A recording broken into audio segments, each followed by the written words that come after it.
Up next, presidential politics and the candidate who says he's being ignored by the media. We'll talk with Texas Congressman Ron Paul in a moment. But there is other news, and joining us now from Houston, Texas, and continuing our 2012 one-on-one series is Republican Congressman and presidential candidate Ron Paul. Congressman, welcome back to Fox News Sunday, sir. Thank you, Chris. Good to be with you. You just heard Director Fugate talk about all of the things that FEMA is doing to help people in the path of Irene. But you talked a couple of days ago about that we should do things the way we did all the way back in 1900. Let's take a look at what you said. FEMA is not a good friend of most people in Texas because all they do is come in and tell you what to do and can't do. You can't get in your houses, and they hinder the local people, and they hinder volunteers from going in. So there's no magic about FEMA. Congressman, you would really, at this point, do away with FEMA and all the things it's doing to help hundreds of thousands of people along the East Coast? Have you ever read the reports that came out of New Orleans and all those wonderful things they did, giving checks to people who didn't even live there, sending in hundreds of millions of dollars worth of trailers that they had to junk because they didn't meet FEMA standards? No, it's a system of bureaucratic central economic planning, which is a policy that is deeply flawed. So no, you don't get rid of something like that in one day. Matter of fact, I've had this position for a long time, and the people kept reelecting me, and I have a coastal district. But I've also suggested that there's different ways to finance this, too, because actually FEMA is in big trouble financially. Their flood program is about $20 billion in debt. So it's deeply flawed. But even back then when I refused to vote for the bailout money, because we didn't have any money. I mean, this idea that the government could just bail out everybody and vote for money. But I proposed that we save $1 billion from the overseas warmongering, bring half that home, put it against the deficit, and yes, tide people over until we come to our senses and realize that FEMA has been around since 1978. It has one of the worst reputations for a bureaucracy ever. I win elections because I fight for the constituents to overcome the bureaucracy. You can't imagine how many calls we get because FEMA's getting in the way and they can't get their checks, they can't get their bailout. Then these checks go to, contractors. And the contractors and the people don't end up with the money. The contractors end up with the money. Sometimes a no-bid contract. So it is anybody who wants to defend this department and this agency, they have a tough argument to argue for. So briefly, Congressman, I assume that if the administration comes, because as we say, FEMA's running out of money, it's the end of the fiscal year, and they may have a lot of costs right now. I assume if the Obama administration comes and asks for an emergency funding bill for FEMA, you're a definite, you're a definite no. Well, where would the money come from? We don't have any money. What are you going to do? Go hat in hand to China and borrow the money? But I would consider what I just said because I have precise beliefs in what we should do, and I want to transition out of this dependency on the federal government. But I would say, yes, Obama, you want $1 billion? Cut $2 billion, quit that war in Libya that is undeclared and unconstitutional. Bring those troops home, save $2 billion, put $1 billion against the deficit, and yes, tide our people over. I mean, we've conditioned our people that FEMA will take care of us and everything will be okay. But you try to make these programs work the best you can, but you can't just keep saying, oh, they need money. Well, we're out of money. This country is bankrupt. So this idea that the bleeding heart will say, well, we have to take care of them. I mean, the whole idea of FEMA is a gross distortion of insurance. Matter of fact, FEMA creates many of our problems because they sell the insurance because you can't buy it from a private company, which means there's a lot of danger. So we pay people to build on beaches, and then you have to go and rescue them. So it's so far removed from the market and the understanding of what insurance should be about. Insurance should measure risk. It shouldn't be a bailout program endlessly and encourage people to make mistakes. And that's what we continuously do in the flood-prone areas. Congressman, and you've expressed them here, your libertarian views are certainly somewhat unconventional, but they have picked up growing support in this race. And let's take a look at the numbers if we can. The latest Gallup poll shows you in third place in the GOP presidential race with 13% behind Perry and Romney, but ahead of Bachmann and all the other candidates. And in a matchup with President Obama, you're now basically even at 47% to 45. Question, what's going on here? Why are you gaining such traction this year? Well, because it's a good idea, and it's the American ideal. But I'm fascinated with your word unconventional. Isn't it strange that we can apply that term to freedom and liberty and the Constitution, limited government, and a balanced budget? You're proposing this unconventional idea of government. Well, I think you're right about it. Today, under today's circumstances, it has been unconventional probably for about 50 years.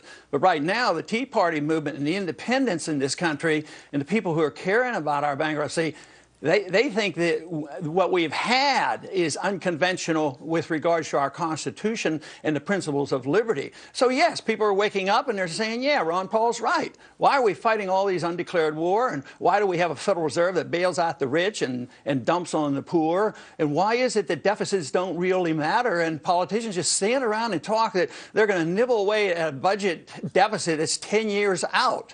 So, no, this is a very popular philosophy, and it's not my philosophy. It's the philosophy of the Constitution. It's the philosophy of liberty, private property rights, and not dependency on government. That is the big thing. People are supposed to assume some responsibility for themselves in a free society. Congressman, I want to explore what your goal is in this campaign, and I want to read from an interesting profile of you in the latest issue of Time magazine. Let's put it up on the screen. As presidential contender, Paul remains an extreme long shot, but as prophet, he is still defining the GOP race.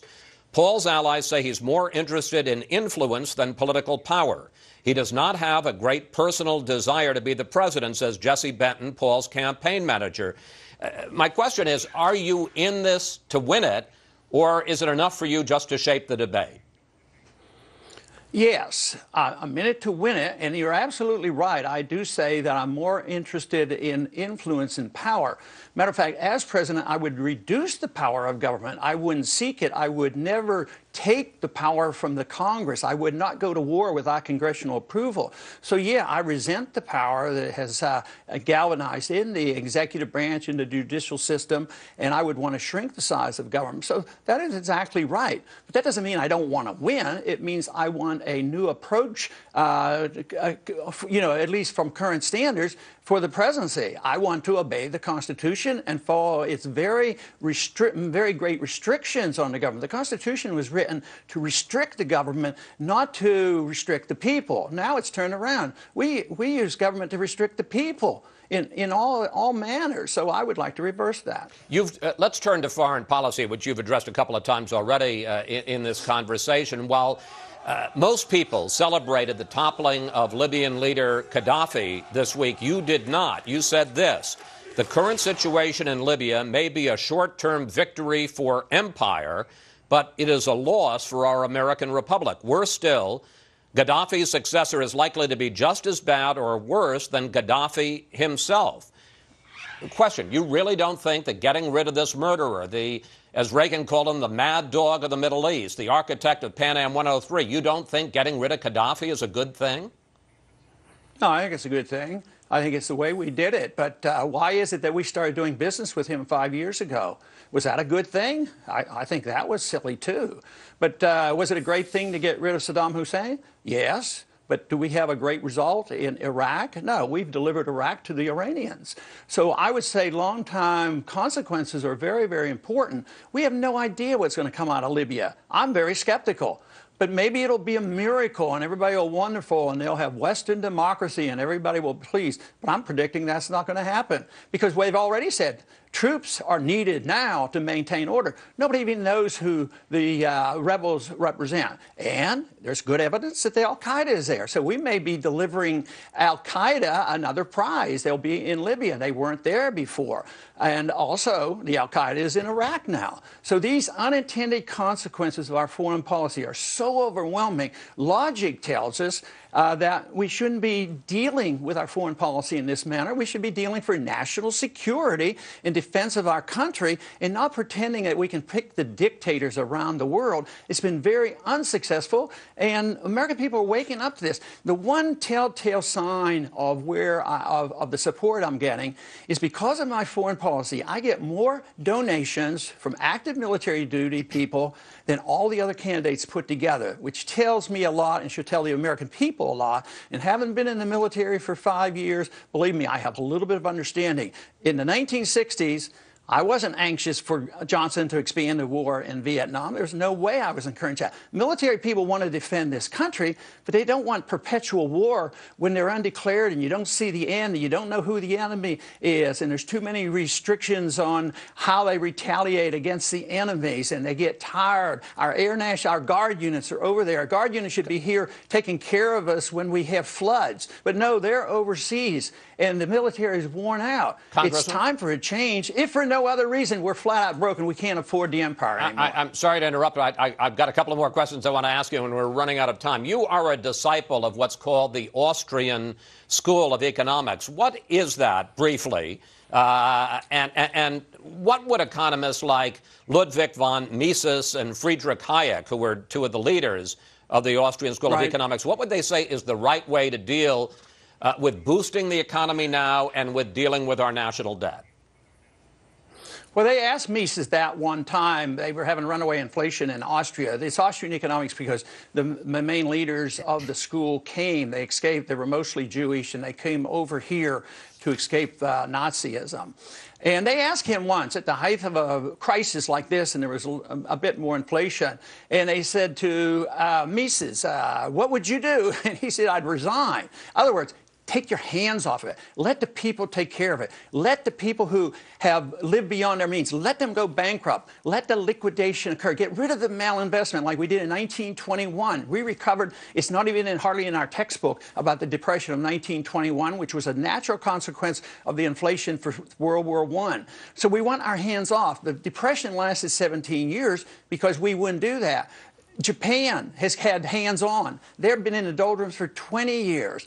And we're now into this one. It's a lot more than 5 years. We're basically been over 10 years that our economy has been slipping. So they would say, hands off, give us a sound currency, free up the markets, property rights, enforce contracts, make sure people go bankrupt when they're bankrupt, and don't bail out their buddies. Don't let the Federal Reserve create money out of thin air and bail out their buddies. But the most important thing about Austrian economics is the artificially low interest rates, which cause business people, savers, and consumers to do the wrong things. They make mistakes. So it's sort of like a price control that causes all the problems. And Congressman, we have less than a minute left. Fed Chairman Bernanke announced this week that he is not going to take any immediate action to boost the economy. Do you think that your criticism, which is now being echoed by some other Republicans, both in the presidential race and in Congress, do you think your criticism may have led him to pull back?